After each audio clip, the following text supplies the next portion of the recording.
What's up, guys? So, in this video, I'll be talking about my journey of why, as I had stated in my previous video, that I'm going to migrate to Canada. In Alberta, the province which I've selected is Alberta, and McEwan University. It's a public university in Alberta, Edmonton, and I have taken the course of business analysis and my postgraduate diploma.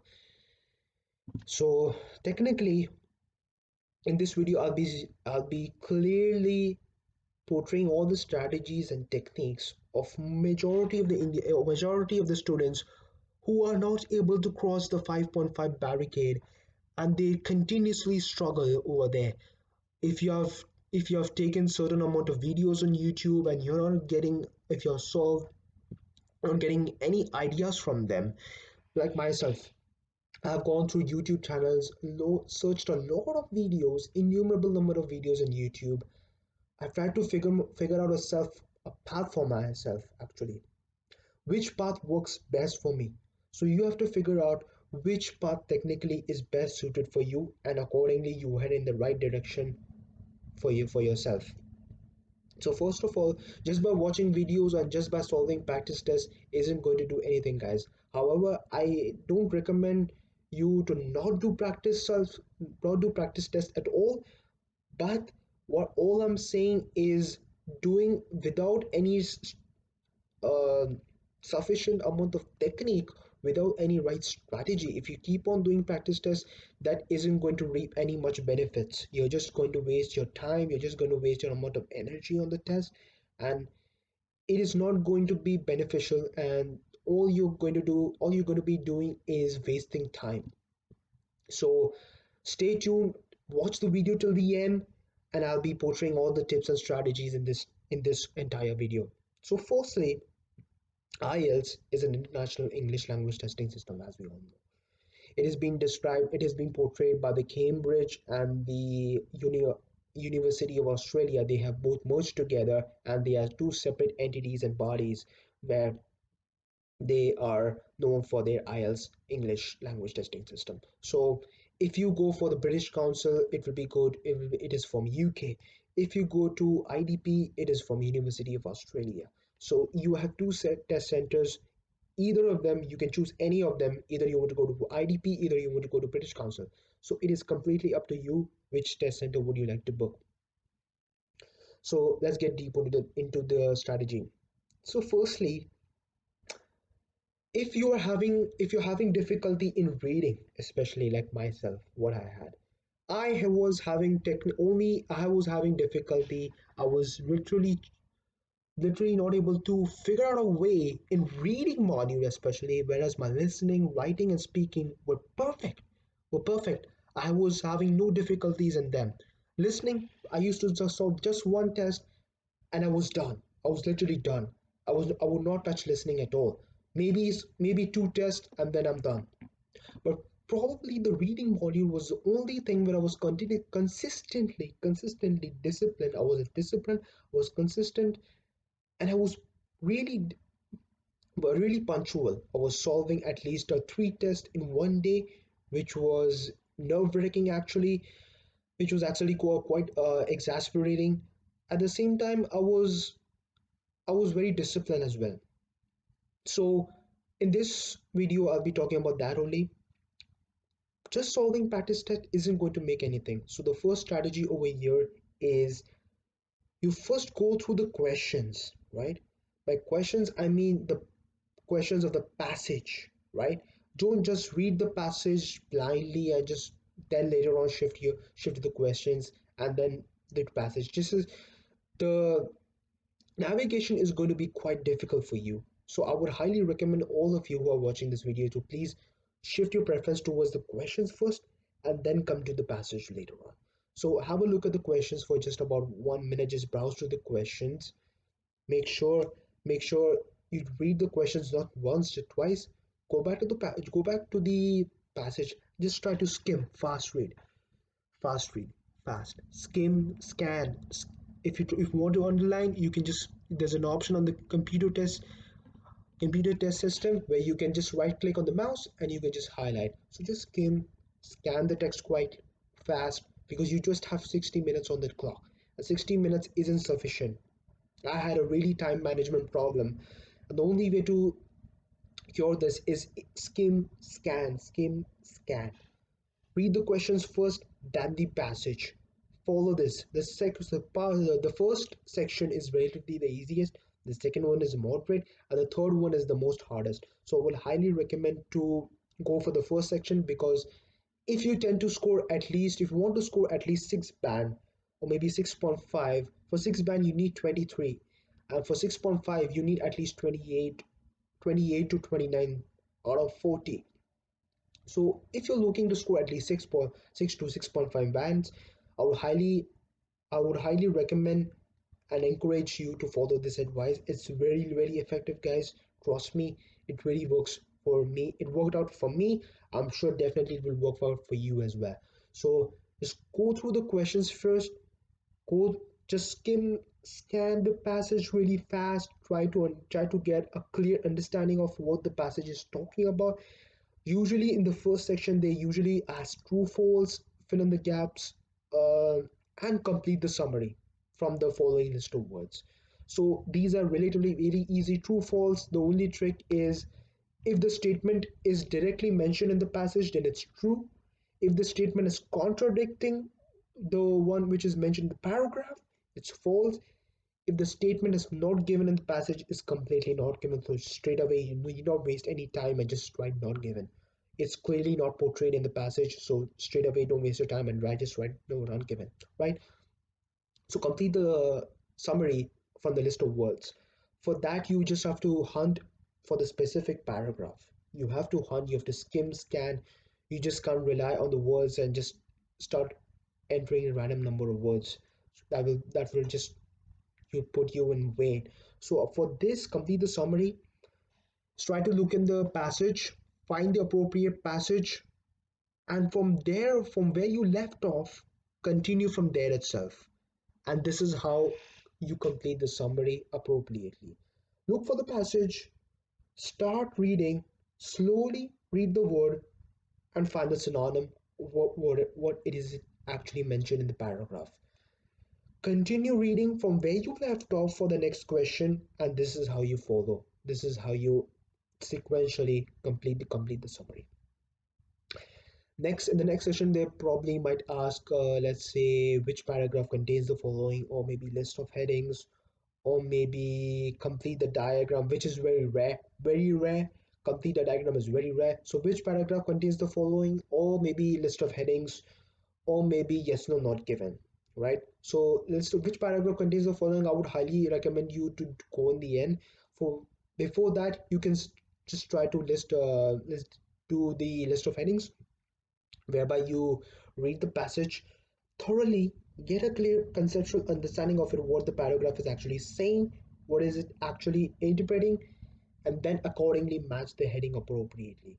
Read the passage first, get a broad conceptual understanding of it, match the heading, go on, and simultaneously you complete the list of headings. So that is a strategy for list of headings, what I personally followed. Coming to which paragraph contains the following. Now this task is personally, I felt it's very time consuming. So that's why I very much recommended you guys to follow this, complete this task in the end. So the list batch paragraph contains the following. You just have to scan each and every paragraph very quickly, very fast, very no need to read each and every line, but just scan what the paragraph is actually talking about. And once you highlight the each, once you get the sentence,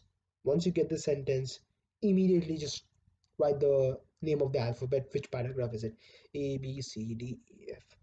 So just look for the key phrase or key sentence what the paragraph is talking about. And if you find the relative information quite quickly, usually it's in the last two sentence, or usually it's in the first two sentence. So once you grasp that grasp the line, you're done, you're good to go. So after consecutive 6 attempts, I personally cleared my IELTS exam, which is quite a number of attempts. During my first attempt, what I found was I was quite overconfident, which led me down, which really affected my journey. It really pinned me down. I shouldn't have got that. I had really ego. I was really self-centric. very confident about that it's a very easy exam for me, which I feel, which I'm very regretful about it. I shouldn't have had that much amount of ego. I should have at least lowered it. I should be at least confident, not really underconfident, but confident. But I was really overconfident, which really pinned me down. During my first attempt, I got 5.5 in listening, 5.5 in reading.